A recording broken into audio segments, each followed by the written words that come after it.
Hey, Roscoe. Hey, man, Rossi. How's it going? Rory, how are you, mate? Roscoe and Rory. Oh, what a combo. Two party goers here. What a combo. My name's Dean Payne from the Crate Flexible Office Space, and this is Rory from the Marketing Guys. And our CARPOOL Honcho guest today is the one and only Ross Wilson from Grow Organisations. Yeah, good to have you with us, Ross. Awesome to be here, guys. Yeah, we're going to have some fun. We've got lots to talk about. Yeah. So, most important thing, what song lights your fire and why? I chose this one because the music is just awesome. It just gets the blood flowing. But I think this song is special to me because it really talks about being caught up by a vision and a dream and almost possessed by it. Love it. And I think that's so important in business.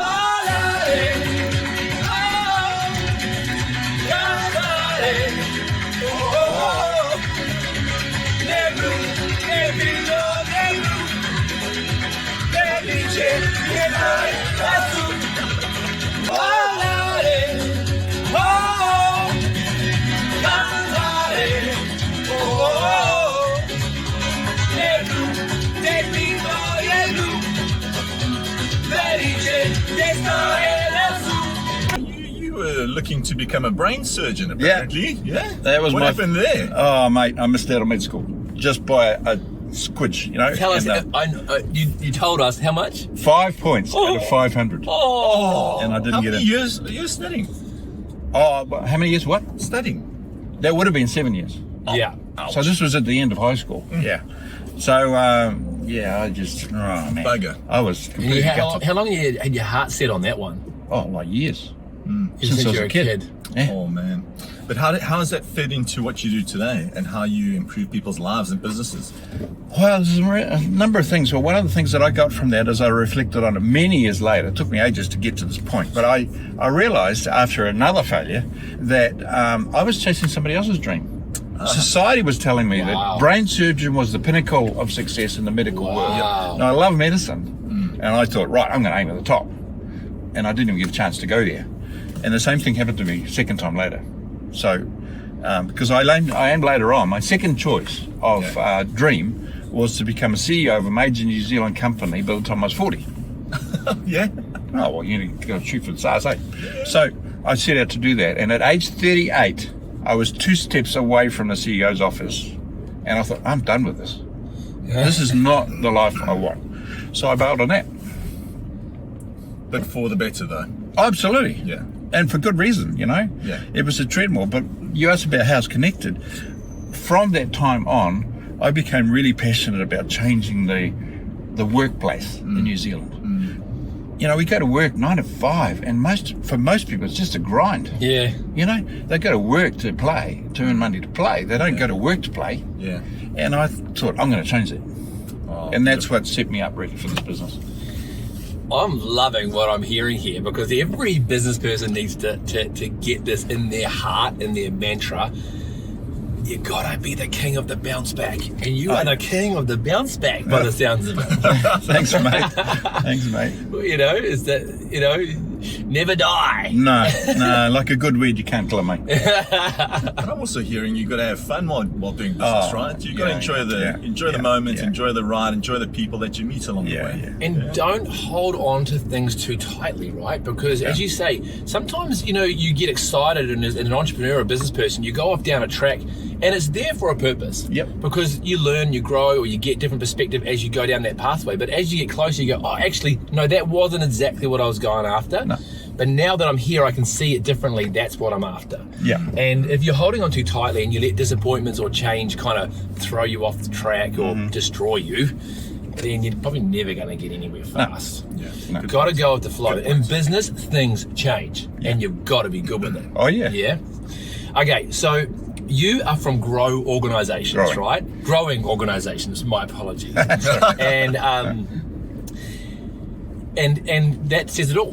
You're excited about growing companies and business. So a lot of our business people out there are one-man bands. Okay, they are solopreneurs and building their business, and before you know it, you're under the pump, you're swamped. Oh, yeah. And it gets really, really, really hard. How does someone go from being a solopreneur to building a team? Yeah. Well, we define success as being busy. And so we go after that, and we end up in a situation where we're so busy, we haven't got time to actually enjoy life. Yeah. So one day somebody says to us, well, why don't you hire somebody? So you think, oh, okay, so I'll build a team. And then the next challenge is, of course, how do you do that? I've never done that before in my life. It's full of risks. I'm going to put some money on the table. I'm going to take a chance on somebody I don't know, etc. There's just so much involved in that. And I see it as a real inflection point in the growth of a business. You can take a business so far as a sole proprietor, as a single operator, your plumber, your lawyer, your dentist. But they all get to that point, and you've got to make a choice. Yeah. Am I going to continue like this? In which case, with inflation and growth and economy and I'm going to be nothing but busier every day from here on, right? Or do I start to multiply myself out through a team? Yeah. And that's a key inflection point. So this is really key to me at the moment, because I got to the end of last year running the business by myself. And I just about hit burnout in November, December, Eddie. Yeah. I wasn't looking as happy as what I normally am. But anyways, then I just got to a point and I decided I'm going to take on a partner. Yep. And I'm going to take on a staff member. And it's just going so sweet. Tash and Julia, you're great. Shout out. And it's just taking the load and helping you grow. And you think about your strengths within the business. And these two have got such unique strengths, and they're really helping me. But tell the audience that's in a similar situation, what if we get it wrong? Because there is risk involved. Oh, yeah. We're taking a risk, but we are entrepreneurs. That's what we do in life, right? Yeah, we do. We're taking risk all the time. Yeah. And when you start hiring team members, it's huge risk. So, you get it wrong sometimes. First thing is to learn from the mistake. Why did I get it wrong? What was actually wrong? And then fix that. And I think getting it wrong in the early stages can be quite just a shot across the bow, a nice lesson learned, Yeah. But if you continue to get it wrong from then on, the risks get higher and higher and higher, and one day getting it wrong will cost you your business. So it's really important to learn and to adapt for that. So you got to, my tips for business owners when we get to this conversation is you've got to be really, really well defined and crystal clear about what it is you need the help with. Yes. What's the role? Yep. Secondly, then out of that comes a whole bunch of stuff that then helps you to find the right person. Yeah.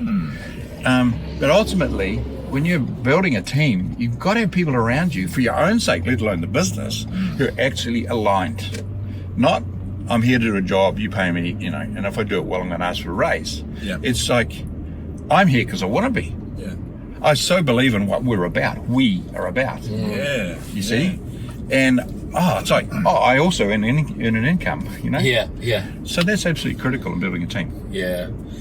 So important. And I think, they always say, what do they say? Hire slowly, fire fast. Yeah.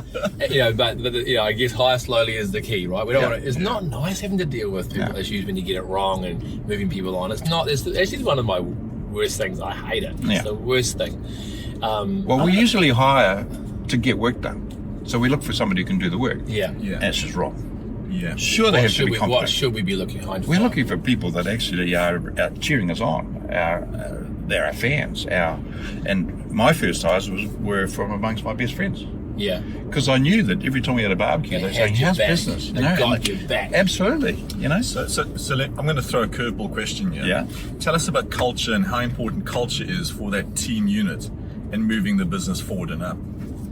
Oh, it's critical. Yeah. In a word, critical.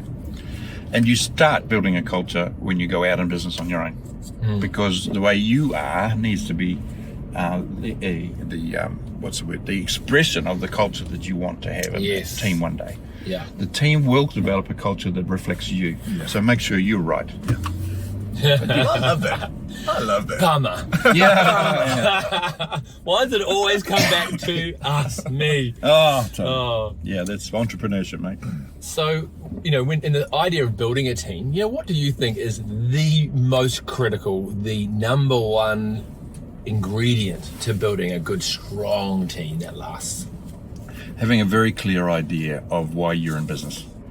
Simon Sinek says it well, you've got to know your why. And it's absolutely true. And you've got to be true to it yourself. and you've got to constantly reinforce it. Now, don't be scripted about it. You don't have a vision statement on the wall in the foyer. Forget that nonsense. It doesn't work. It's got to be so much coming from who you are that it permeates every conversation you have within your team and with your customers and suppliers. That's very cool. And it's so easy to talk about that. It's almost as if you have to write it on the wall. Yeah, it's not a vision, mate. It's not a vision. It's Or not your in your memory's not heart. very good. Yeah, that's right. Right, so Ross, thank you so much for today. I've really enjoyed this It's session. been awesome. Been really good. Easy guy to talk to. Yeah, and those golden nuggets. But I just want to ask, as a development coach, how do you help business people get through that growth phase? It's lonely in business on your own. Yeah, it can be. It's like trying to do business in a desert.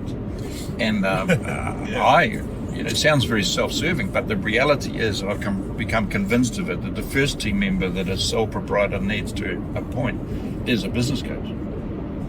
And the best business coaches become a team member. They're not an external resource. You don't outsource your advice taking. You bring it in-house and make your business coach the first team member you appoint, cool. right? Yeah, Have two if you can. Yeah. Wow. And they will, the best business coaches will help you to clear away all the crap that fogs our thinking in our minds and focuses us on the critical things. I mean, you couldn't pay somebody enough to do that. Yeah. But for about a tenth of what it would cost you in a salary to hire somebody, you can have a business coach. So that's the first appointment you should make. And then the business coach walks alongside you through that growth phase, through that transition. Yeah. And if they're not doing that for you, fire them. Get another one. Fire quickly, eh? Yeah, fire quickly.